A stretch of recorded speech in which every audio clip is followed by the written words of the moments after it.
అది ఒక అందమైన పల్లెటూరు. ఆ ఊరిలో రామయ్య అనే వ్యక్తి ఒకరు ఉండేవారు. అతను చాలా పేదవాడు. తన కుటుంబంతో కలిసి ఒక చిన్న ఇంట్లో ఉండేవాడు. రామయ్య వ్యవసాయం చేస్తూ ఉండేవాడు. గత కొద్ది రోజులుగా ఆ ఊరికి కరువు రావటంతో వ్యవసాయ భూములన్నీ ఎండిపోయాయి. రామయ్య మిగతా రైతులు అందరూ ఆ బాధ వలన చింతించేవారు. నీరు లేకపోవడంతో ఆ గ్రామం మొత్తం ఒక ఎడారిలా తయారైంది. అయితే రామయ్యకి ఒక కొడుకు ఉన్నాడు. తన పేరు హరి. తనకి చిన్నప్పటి నుంచి డబ్బడం ఇష్టం ఉండేది కాదు. ఎప్పుడూ అమ్మా నాన్న ఇచ్చిన డబ్బులను తన హుండీలో తీసుకువెళ్ళి వేసేవాడు. అవి కొద్ది రోజులకి చాలా ఎక్కువ డబ్బులు అవుతాయి. హరి రామయ్య వద్దకు వెళ్ళి ఇలా అంటాడు, నాన్న, నువ్వు చింతించకు. నేను చిన్నప్పటి నుంచి దాచుకున్న డబ్బులు ఉన్నాయి. వాటితో ఏదైనా వ్యాపారం మొదలు పెడదాము. సరేరా, కానీ ఏ వ్యాపారం మొదలు పెడదాము? నాన్న, మనం ఒక కిరాణా కొట్టు వ్యాపారాన్ని మొదలు పెడదాము. ఆల్రెడీ నేను ఒక షాప్ని చూశాను. అది మన ఊరు మధ్యలో ఉంటుంది. మన ఊరి ప్రజలందరూ కిరాణా సామాను తెచ్చుకోవాలంటే పక్క ఊరికి వెళ్ళి తెచ్చుకోవాల్సిన అవసరం ఉంది. కాబట్టి మనమే మన ఊరిలో మొదలు పెడదాము. సరేరా హరి, చాలా బాగుంది ఐడియా. అలాగే చేద్దాం. అది సరే, కానీ నువ్వు ఎక్కడ చూసావు షాప్ని?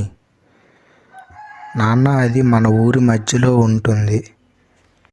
రంగయ్య గారి షాపు. ఆ షాపుని అద్దెకి తీసుకుందాము. సరేరా, అయితే రేపే పట్నం వెళ్ళి కావలసిన సరుకులన్నీ తీసుకొస్తాము. సరే నాన్న, అలాగే వెళ్దాము. అలా చెప్పి ఇద్దరూ వెళ్ళి పడుకుంటారు. తెల్లవారి త్వరగా లేచి పట్నంలోని హోల్సేలర్ దగ్గరికి వెళతారు. అక్కడ హోల్సేలర్తో కావలసిన సరుకులన్నీ చెబుతారు. ఆ వ్యాపారి వీరికి కావలసిన సరుకులన్నీ ముట్టకట్టి ఇస్తాడు. మీ సామాన్లు మొత్తం 10,000 రూపాయలు అయ్యాయి. సరే, ఇదిగోండి 10,000 రూపాయలు అని చెప్పి రామయ్య తనకి డబ్బులు ఇచ్చి అక్కడి నుంచి బయలుదేరుతారు.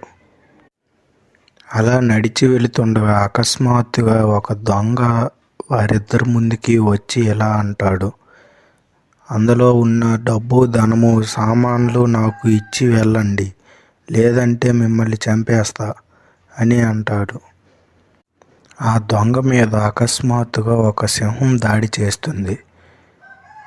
అలా ఆ సింహం ఆ దొంగని చంపేస్తుంది. ఆ సింహం మరెవరో కాదు, కొద్ది రోజుల ముందు ఆ సింహానికి హరి సాయం చేస్తాడు. అది గుర్తుపెట్టుకొని ఆ సింహం అలా ఆ దొంగపై దాడి చేస్తుంది. కానీ ఆ సింహాన్ని చూసి రామయ్య మాత్రం కళ్ళు తిరిగి పడిపోతాడు. హరి పక్కనే ఉన్న చెరువులో నీరు తీసుకొని వచ్చి రామయ్య ముఖంపై చిలకరిస్తాడు. అలా రామయ్య లేచి కూర్చుంటాడు. అప్పుడు సింహం ఇలా అంటుంది, మీరు భయపడకండి, మిమ్మల్ని నేను ఏమీ చేయను. హరి, నీకు నేను గుర్తున్నానా అని అంటుంది సింహం. నాకు గుర్తొచ్చింది. నువ్వే కదా ఇక్కడ వలలో చిక్కుకొని ఉన్నావు ఆ రోజు? అవును, నీకు నేను గుర్తున్నానన్నమాట. నువ్వు నాకు చేసిన సహాయానికి ఆ రోజు కృతజ్ఞతలు తెలపడం మర్చిపోయాను. అదీ కాక నువ్వు నన్ను చూసి భయపడి పారిపోయావు. అవును, నిన్ను చూస్తే ఆ రోజు నాకు చాలా భయమేసింది. ఎందుకంటే నువ్వు సింహానివి కాబట్టి. నేను మంచివారిని ఏమీ చెయ్యను, కానీ చెడ్డవారిని మాత్రం విడిచిపెట్టను. అయినా కూడా నువ్వు ఎలా మాట్లాడుతున్నావు? నువ్వు ఒక జంతువువి కదా.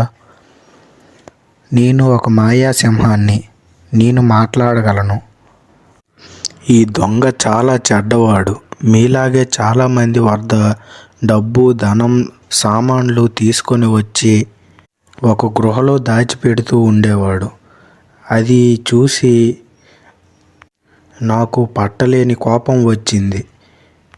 అలా కొద్ది రోజులు ఈ దొంగని నేను కనిపెడుతూ ఉన్నాను. అప్పుడే మీరు కూడా ఇటువైపు వస్తున్నారు. మిమ్మల్ని ఈ దొంగ అడ్డు వేశాడు. అందుకే నేను ఈ దొంగపై దాడి చేశాను. ఆ రోజు నన్ను వలలో చిక్కించింది కూడా ఈ దొంగే. ఈ దొంగ చాలా చెడ్డవాడు.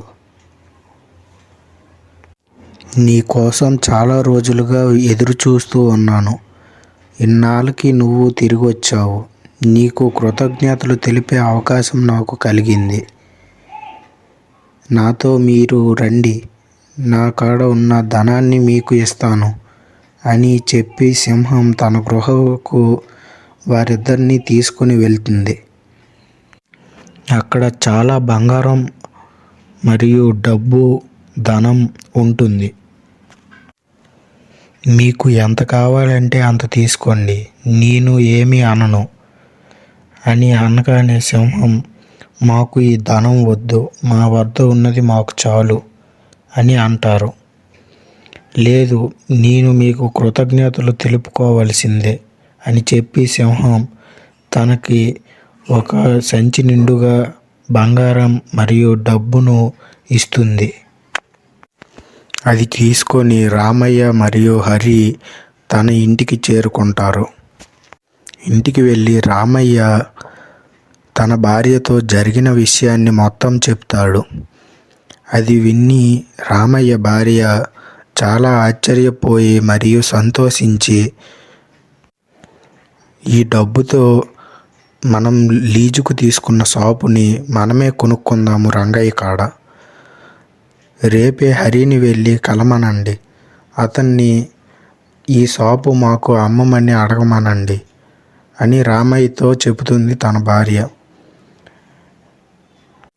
అదంతా కిటికీలోంచి రంగయ్య చూస్తూ ఉంటాడు. రామయ్య చెప్పిన మాటల్ని మొత్తం వింటాడు. రంగయ్య కూడా ఎలాగైనా సింహం కాడ ఉన్న ధనాన్ని తెచ్చుకోవాలి అనే అత్యాశతో ఆ సింహం ఉన్న గృహకు వెళ్తాడు. వెళ్ళి చూడగా ఆ గృహ కాడ సింహం ఉండదు. సింహం వేటకు బయటకు వెళుతుంది. ఇదే మంచి అదును అని రంగయ్య అక్కడ ఉన్న బంగారం మొత్తాన్ని మూట కట్టుకుంటాడు. అలా మూట కట్టుకున్న సొమ్మును తీసుకొని తన ఇంటికి వెళ్ళిపోతాడు. మరుసటి రోజు ఒక కమ్మరి వద్ద ఆ బంగారాన్ని అమ్మదామని వెళ్ళినప్పుడు ఆ బంగారు వ్యాపారి రంగయ్యని ఆ షాపు వద్దనే ఉంచి ఆ బంగారం పట్టుకొని రాజు వద్దకు పరుగున వెళ్తాడు. ఆ రాజ్యంలోని రాజుకు 2 కుమారులు. వారిద్దరూ ఒకసారి వేటకు వెళ్ళి ఇద్దరూ చెరొక పక్క వెళ్తారు. పెద్దవాడు వెళ్ళిన వైపు ఏ జంతువు కనిపించదు. దాంతో పెద్దవాడు తిరిగి రాజ్యానికి వచ్చేస్తాడు. కానీ చిన్న రాజు గారు వెళ్ళిన వైపు ఆ సింహం ఉంటుంది. ఆ సింహాన్నే రాజు వేటాడాలని, కానీ ఆ సింహం తప్పించుకొని వచ్చి ఆ రాజుని చంపేస్తుంది. ఆ రాజుగారి బంగారమే ఈ రంగయ్య తెచ్చిన బంగారం. అందుకే ఆ బంగారు షాపు వ్యాపారి పరుగున వెళ్ళి రాజు వద్దకు ఆ బంగారాన్ని తీసుకువెళ్ళి చూపిస్తాడు. రాజు, ఈ రంగయ్యే నా కుమారుణ్ణి హతమార్చాడు, అతని వద్ద ఉన్న బంగారు నాణేలు తీసుకున్నాడు అని అనుకొని నేను కారాగారంలో పెడతాడు. అందుకే అంటారు పెద్దలు, అత్యాశ దురాశ దుఃఖానికి చేటు అని.